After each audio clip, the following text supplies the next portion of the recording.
शिर्डी येथील साई एम्प्लॉईज सोसायटीची बैठक काही दिवसांपूर्वी पार पडली होती। या बैठकीत चेअरमन विठ्ठल पवार आणि संचालक मंडळांनी संस्थेच्या कार्यालयासाठी नवीन इमारत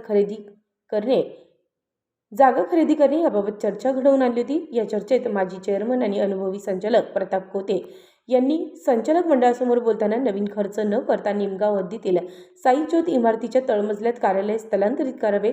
5 लाख रुपयांच्या खर्चात हे कार्यालय सुरू होऊ शकते, त्यासाठी योग्य त्या परवानगी देखील घेतलेली आहे, अशी भूमिका मांडली होती।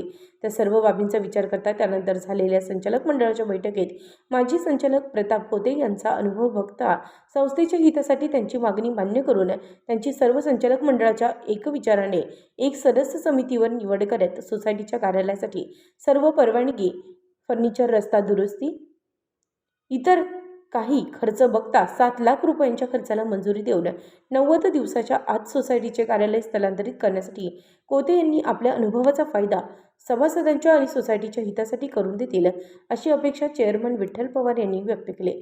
उत्तर महाराष्ट्र न्यूज नेटवर्कसाठी किशोर पाटणी, शिर्डी।